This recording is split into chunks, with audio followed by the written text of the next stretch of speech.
Hi guys, welcome to this week's episode with RGJ Trains at David Junction. You remembered, even though we are so far ahead of ourselves. I know. The update hasn't even come out yet. I know, I was questioning myself. I'm literally on the day the update would come out. Well, this week's episode we did yesterday, but we're already filming next week's episode. So and in the background we've got Andy playing, so you definitely know what day it is. So anyway, this week's episode, we are getting this ahead of time while we can, guys. So anyway, those who watched the live last night would have seen I was experimenting before we do my mountains. Not those ones, guys. My mountains, we wanted to experiment. Obviously, everyone does it differently, but this was the test piece. As you can see, there's so many different variations to it. It literally, I am hearing Andy and I am struggling a bit. You might have to mute it. Oh, sorry, Andy. Turning it down, Andy. Sorry, I'm hearing you and it's making me stop. So anyway, this has worked pretty well. We're not going to do this bit. My dry brushing did not work, guys. It really didn't. But we've worked out that I think what we're going to go with is the purple undertone and then quite a thick grey. And that's giving us the slaty with that hint of purple. So that's going on with mountains. That should be fun if I can replicate the colour as well. Anyway, the next part is Rob is going to have a go at these points. Which will go horribly wrong. You'll have stuck points. Yeah. Not those points either, guys. It's not that cold yet. So Rob's going to be having a go at points. The aqueduct is... Aqueduct. Not is it viaduct? It's viaduct. I keep calling it aqueduct. That carries water. Yeah. Aqueduct. Yeah, the viaduct is which carries wires. That should be finished off as well, hopefully today, although Rob wants me to start weathering it, so that could be interesting. And Oh, yes. The plaster is arriving today. And our plaster is arriving, so hopefully we can have a go at these rock moulds as well. That will obviously be later on. Roger's given us advice on how to do it as well. Okay, so hopefully that will be done as well. So hopefully a jam-packed week again. And you never know, hopefully we can keep filming in advance so you guys still get episodes and updates. So anyway, guys, I think we're going to crack on now and we will catch you in a bit. Oh, I do want to say as well, sorry, thank you to everyone yesterday, so last week's live now for you guys, for your help, advice and everything with that, and also the well wishes of me getting better. And the patience to put up with it. Yes, and the patience. I'm still getting there with this cold, but hopefully by next week or the week you're watching that, it should be better. This is bizarre. This really is bizarre, knowing when the episode's going to come out. So anyway, guys, I'm going to stop gas bagging. Please. Yay! You never know. Yay again. And we will see you guys later. Bye for now. Right, so as Grace says, I'm going to have a go at the ballasting between the points after the post I put up the other day. What I'm going to go for, I've started laying a bit of glue already, is gluing down PVA onto the cork. And I've also got, where have I put it? Where have I put it? This is organised chaos. What have I done with that engaged ballast? Engage it in the tub? Yeah. So you've started it and you don't No, I've started it. I'm doing it you. You mean this? Oh, the one that's under the tripod, yeah. So what do I do? Keeper of your glasses now. Yeah. Alright, shut up. So I've got some main gauge ballast here. I'm going to go with that. Just so I don't get too many issues. It's not that much difference to the double O gauge, but we'll see how it goes. Anyway, I'll crack on and hyperlapse it.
Right, so I've done a little bit. I am getting extremely nervous. I have dribbled some of the PBA water mix, but not on anything near moving parts.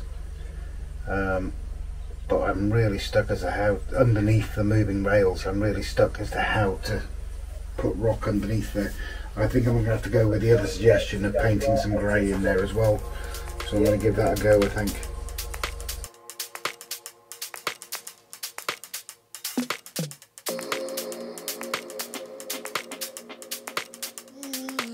Right, well it appears I'm making a hatch job of this, so Grace is going to have a go, but we're also going to get some thinner paints so it runs a little easier. This acrylic's too thick. So whilst we're on the way out to deliver photos, we're going to pop into a local shop and get some cheap acrylics that are quite watery.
Here we are at the end of this week's episode.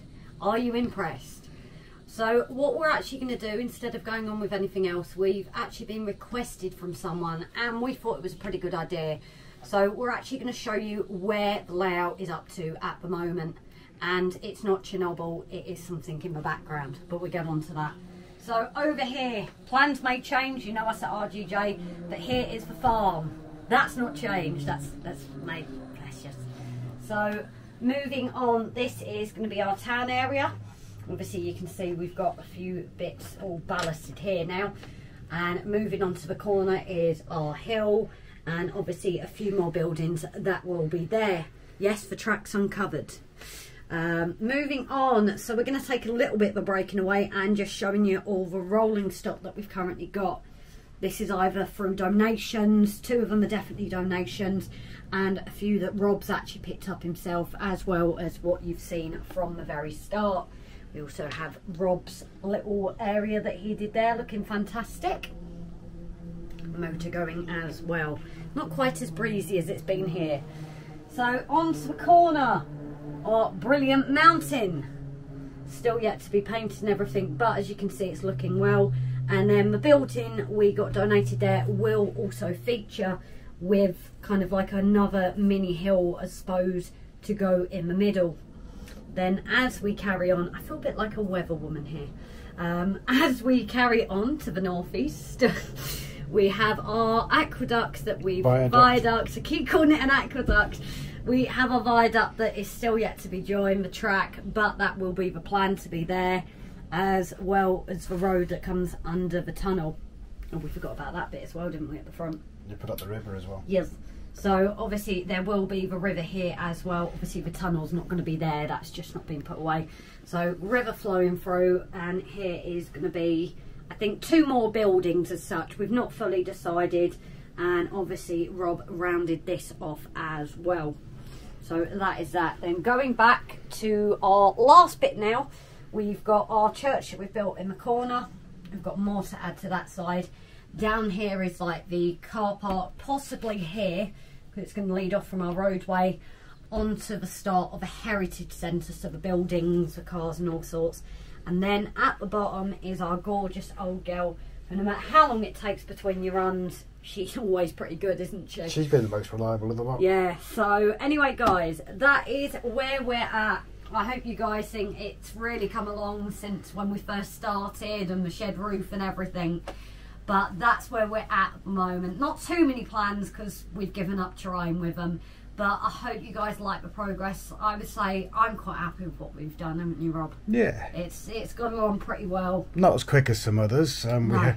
We don't always have the money that others have to throw into it. But and if it wasn't for the donation, so do you want me to add that in as a quick thank you? Yeah. As this is, suppose, our 6-month marker. We want to thank everyone, you know, Jason at Barnabas when he did the initial shout out because the channel just grew from there.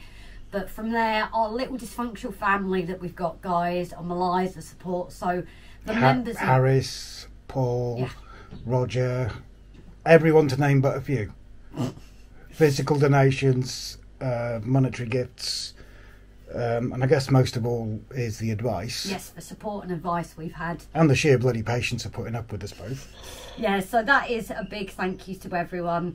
Patrons and members as well. We've started doing sneak peeks for you guys, and at some point we will start with competitions for you, as well as when we hit 4,000, that giveaway as well. Keep your eyes peeled because it is growing. So thank you to everyone, but also thank you to our mods as well. Without our mods, even the lives and that, looking out for things, I don't know what we'd do without you guys. So a bigger progress and a thank you to everyone. Hopefully you enjoy the rest of the journey. Thanks guys, we'll see you next week. Bye for now.